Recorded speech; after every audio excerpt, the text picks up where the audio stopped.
নমস্কার। আমার আজকের গল্পের নাম উপেক্ষিত। বিয়ের পর রাইয়ের আজ প্রথম জন্মদিন। আয়োজনে ত্রুটি রাখেনি ওর স্বামী ও শ্বশুর শাশুড়ি। বিজলি সাজবাতি, নানান কারুকাজের রোশনাই আর লাউড মিউজিকের গমগমে আওয়াজ, নিমন্ত্রিত অতিথিদের আনাগোনা, উপহার ও শুভেচ্ছা বিনিময়ের সংলাপী অকৃত্রিম হাসিতে সারা বাড়ি গমগম করছে। এসব কিছুকে ছাপিয়েও রাইয়ের কান উদ্বিগ্ন তার ভাইয়ের মুখে দিদি ডাকটি শোনার জন্য।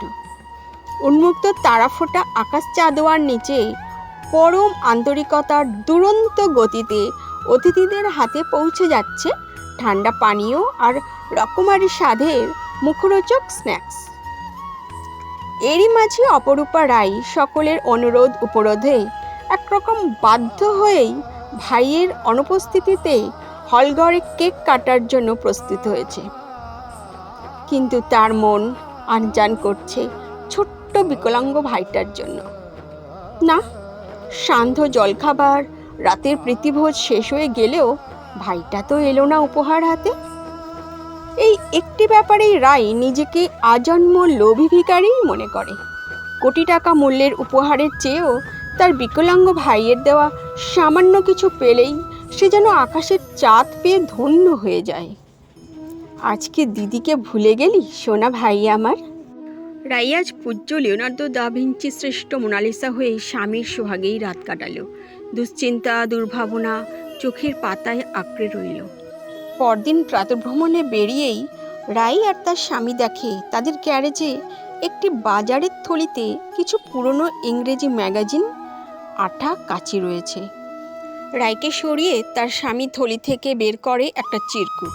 তাতে লেখা আছে, দিদি, তোর জন্মদিনের উপহার। পুরনো বইয়ের দোকানটা বন্ধ ছিল, তাই বন্ধুদের কাছ থেকে বইগুলির খোঁজ পেয়ে চেয়ে আনতে আনতে রাত গভীর হয়ে গেল।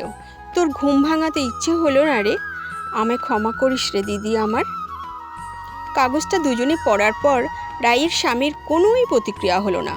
সে তখনই ওই ব্যাগ সমেত কাগজগুলো ছুঁড়ে ডাস্টবিনে ফেলতে গেলেই রাই বাধা দিয়ে বলে, কে করছো?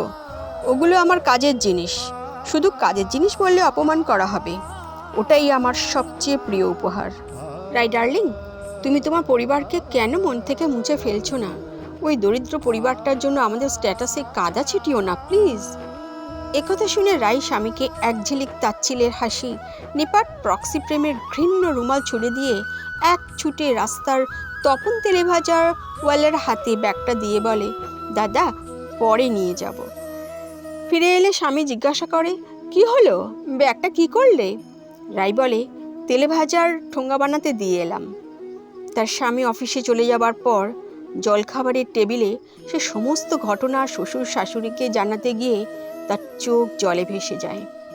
ওনারা দুজনেই ওকে সান্ত্বনা দিয়ে ওর পরবর্তী পরিকল্পনাকে সাধুবাদ জানান এবং সর্বদাই যে কোনো রকম সাহায্যের আন্তরিক প্রতিশ্রুতি দিয়ে আশীর্বাদ করেন রাইকে।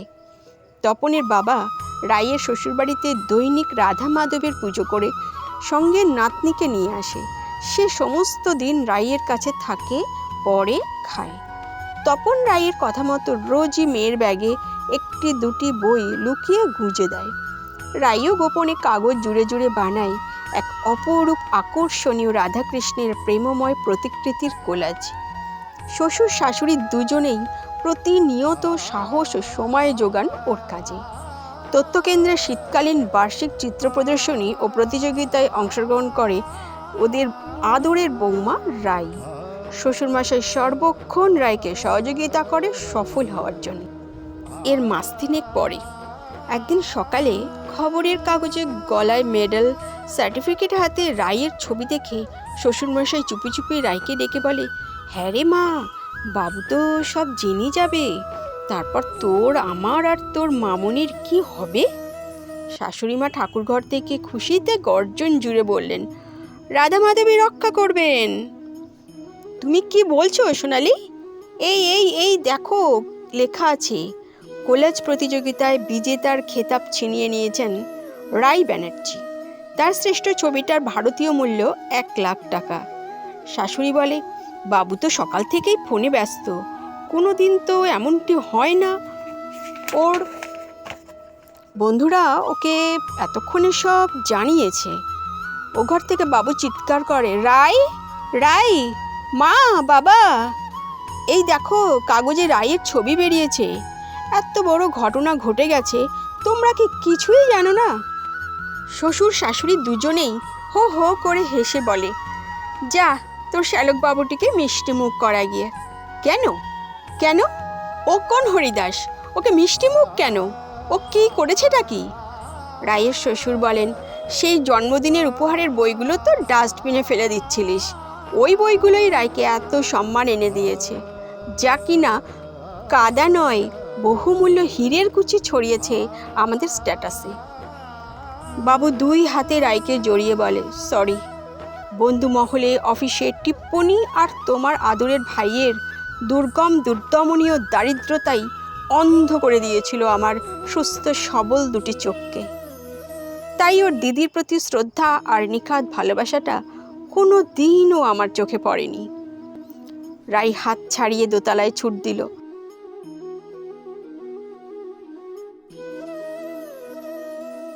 তখনই মায়ের বুকে মুখ গুজে হাউ হাউ করে কান্নায় ভেঙে পড়ে রায়ের স্বামী। আচমকা কলিং বেলের আওয়াজ। দরজা খুলতেই সে দেখে শ্যালকবাবু হাতে ঝোলা প্যাকেটটা জামাইবাবুকে দিয়ে সে বলে, বাবা আর আমি কাল রাতে দিদির অনুষ্ঠানে গিয়েছিলাম, স্যারের ফোনে এই অনুষ্ঠানের খবর শুনেছিলাম। দিদির স্যার আমাদের অপেক্ষা করতেও অনুরোধ করেছিলেন, কিন্তু শেষ পর্যন্ত অটোগ্রাফের ভিড় ঠেলে ওর কাছে পৌঁছতেই পারলাম না, ফিরে এলাম। ও, এতে গরম কচুরি আছে, বাবা পাঠিয়েছে, দিদি যে বড্ড কচুরি খেতে ভালোবাসে। রায়ের স্বামীকে আর কিছুই বলতে না দিয়েই সে নিমেষে বড় বড় বাড়ির আড়ালে মিলিয়ে গেল। নমস্কার।